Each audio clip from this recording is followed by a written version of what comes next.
દરેક દંપતીએ આ વિડિયો જરૂરથી જોવો. જીવન જીવવાનું આસાન થઈ જશે. નંબર 1, લગ્ન જીવન એ 50-50% ભાગીદારી નથી. દરેક વ્યક્તિએ 100% પ્રયત્ન કરવાના હોય છે. નંબર 2, પુરુષ અને મહિલાઓએ અપેક્ષા રાખવી નહીં. એના મૂળમાં દુઃખ અને ઝઘડા હોય છે. નંબર 3, લગ્ન જીવનના પ્રથમ 3 થી 5 વર્ષનો તબક્કો ઘણા પડકારોથી ભરેલો હોય છે. પ્રેમ અને વિશ્વાસની આ પરીક્ષામાં જે ટકી જાય છે, આગળ જતાં આવા પતિ પત્નીઓ ખૂબ ખુશ રહે છે. લગ્ન જીવનના 15 વર્ષ સક્ષમ નીકળે અને એ સમયમાં જે વધુ યોગદાન અને બલિદાન આપે છે એની તમામ અપેક્ષા બીજું પાત્ર યથાયોગ્ય પૂર્ણ કરે છે. લાગણી આ સમયમાં ખૂબ સારું કામ કરે છે. નંબર 4, એકબીજાની શારીરિક અને ભાવનાત્મક અને સામાજિક લાગણીઓની કદર કરો. નંબર 5, જાહેરમાં એકબીજા ઉપર મોટા અવાજથી ક્યારેય બોલવું જોઈએ નહીં. નંબર 6, ઘરમાં પત્નીનું સન્માન જળવાય એવું વાતાવરણ રાખવું. પરિવારના નિયમો, માતા પિતાની, બહેનની ઈચ્છા અને સમાજની અપેક્ષા પૂર્ણ કરવા પત્ની ઉપર દબાણ લાવવું જોઈએ નહીં. પત્ની ગાય જેવી હોય તો પણ રાણીની જેમ જ રાખવી.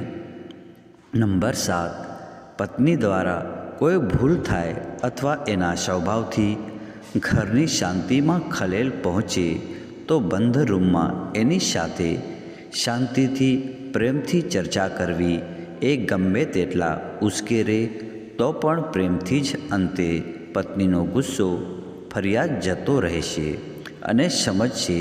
સ્ત્રી આમ તો ખૂબ જ સમજદાર અને ઘણા કામોમાં પુરુષ કરતાં સક્ષમ હોય છે.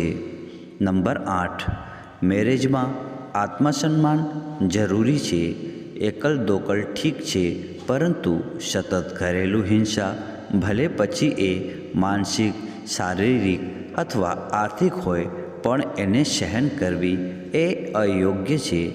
પુરુષ અને સ્ત્રી પોતાની મર્યાદાઓને સ્વીકારી સમજીને એકબીજાને હૂંફ, પ્રેમ અને જીવનભરનો સાથ આપવા, જીવન માણવા અને સંઘર્ષમાં એકબીજાને સફળતાપૂર્વક ટેકો આપે અને પરિવારનો વિકાસ કરે એ લગ્ન સંસ્થાનો મુખ્ય સારાંશ છે. નંબર 9, એકબીજાની ઈચ્છા અને સ્વભાવને સ્વીકારવો. જરૂરી બદલાવ માટે સમય અને સહકાર આપવો. દબાવ અને માનસિક પીડા એ હિટલર વૃત્તિ છે. નંબર 10, બદલા લેવો, કટુ વચનો બોલવા એ ખોટું છે. જાતે જ પોતાનું લગ્ન જીવન બગાડવાની મૂર્ખામી કરવી નહીં. તમારા આદર્શ વિચારો બીજા ઉપર થોપવા નહીં. સ્ત્રી અને પુરુષ બંને સરખી આઝાદી, વિકાસ અને પ્રેમનો હકદાર છે. નંબર 11, તમારા ઉદાહરણમાં તમારા માતા પિતા, મિત્રો અને બહેને વગેરેનો સમાવેશ ના કરવો. ગોળ ખાવાનું બંધ કરે એ જ ગોળ ખાવાનું બંધ કરવાનું કહી શકે. નંબર 12, અતિશય જૂઠું બોલવું નહીં. તમે ખોટું કરશો એ બીજા પાત્રને ખબર પડી જ જશે. એ અલગ વાત છે કે એ કહેવાનું ટાળશે. નંબર 13, તમારી ખૂબ જ ખાનગી ભૂતકાળની વાતો તમારી સમજ મુજબ શેર કરવાનું ટાળવું. નહીં તો વારંવારના તાના, આરોપો બનીને તમને સાંભળવામાં આવશે. નંબર 14, તમારા ઝઘડામાં મિત્રો અને પરિવારને મધ્યસ્થી ના બનાવો. વાતનું વતેસર ના કરવું. બહુ જરૂર પડે તો મેરેજ કાઉન્સિલરની સલાહ લેવી એ તમારા હિતોને તટસ્થ રહી સાંભળે છે અને નિરાકરણ માટે મદદ કરે છે. નંબર 15, બાળકોની હાજરીમાં ગાળો ના બોલવી, ખરાબ વાતો, ખરાબ આદતો ના કરવી, હિંસા અને ઝઘડા ના જ કરવા. તમારા બાળકોને લગ્ન જીવન માટે આદર રહે અને સેફ લાગે એવું તમારું વર્તન હોવું જોઈએ. બાળકોએ તમારા લગ્ન જીવનમાં ફેવિકોલ જેવું કાર્ય કરે છે. નંબર 16, સમસ્યા દરેક દંપતીને હોય છે. તમને આના કરતાં સારું પાત્ર મળી શકત એવું વિચારવાવાળાઓએ કલ્પનાઓમાંથી બહાર આવવું જોઈએ. ખામી એ દરેક વ્યક્તિમાં હોય છે. પરિવારની સમસ્યા પણ દરેક જગ્યાએ હોય છે. નંબર 17, એકબીજાને ગમતા રહો, સહકાર આપો, બલિદાન આપો, હૂંફ અને સાથ આપો. સાચા ખોટામાં પણ સાથ ના છોડવો.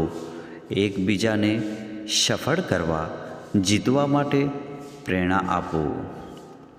એકબીજાના બેસ્ટ મિત્ર બનો. નંબર 18, માને માનું સન્માન આપો. પત્નીને પ્રેમિકા અને રાણીનું સન્માન આપો. મા અને પત્ની વચ્ચે વાર્તાલાપ વધે, લાગણી વધે એવા પ્રયોગો કરો. બહેનોને ખૂબ પ્રેમ આપો, પરંતુ તમારા અંગત જીવન અને પારિવારિક મેટરોથી દૂર રાખો. આમ પ્રથમ સલાહકાર તરીકે તમારી પત્ની અથવા પતિ હોવો જોઈએ. નંબર 19, તમારા આર્થિક વ્યવહારો એકબીજાને જણાવો. તમારી હયાતી અને ભવિષ્યમાં પણ તમારી પત્ની અને પરિવાર નિરાધાર ના બને એવી સુરક્ષા આપો. પત્નીએ પણ એના આર્થિક વ્યવહારો, આવકો પતિ સાથે શેર કરવા જોઈએ. જે પણ છે એ બંનેનું જ છે. પારિવારિક જીવનનું નિર્વાહન કરીને કોઈના ઉપર ઉપકાર નથી કરતું. નંબર 20, પત્નીના ઘર પાસે અપેક્ષા રાખવી કે વ્યવહાર માંગવો એના કરતાં ભીખ માંગવી એ સન્માનનું કાર્ય છે. પત્નીના માતા પિતાએ તમારા નોકરો નથી, એમને તમારા જ માતા પિતા સમજો. પરંતુ જ્યાં રાખવું પડે ત્યાં સમજ મુજબ અંતર રાખવું. નંબર 21, આવી જ ઉપયોગી કામ લાગે એવી જાણકારી વિડીયો જોવા માટે મારી ચેનલને હમણાં જ સબસ્ક્રાઈબ કરી લેવું. તેથી મારા વિડીયો સૌથી પહેલાં તમને મળે. નંબર 22, દલીલોમાં ઉતરવું નહીં, હાર માની જ લેવી. નંબર 23, મનમાં ખરાબ અનુભવો લાંબા સમય સુધી રાખવા નહીં જોઈએ. માફ કરતા શીખો. મોટું દિલ રાખવું, જે છે એને બેસ્ટ બનાવો. નંબર 24, સુધારા એક દિવસમાં નથી આવતા, કોશિશ ચાલુ રાખવી જોઈએ. દોસ્તો, તમને આ વિડીયો કેવું લાગ્યું કમેન્ટ કરી અને જરૂર જણાવશો. વિડીયો પસંદ આવ્યો હોય તો વિડીયોને લાઈક કરજો, શેર કરજો અને મારી ચેનલને સબસ્ક્રાઈબ કરજો. વિડીયો જોવા માટે આપ સૌનો ખૂબ ખૂબ આભાર.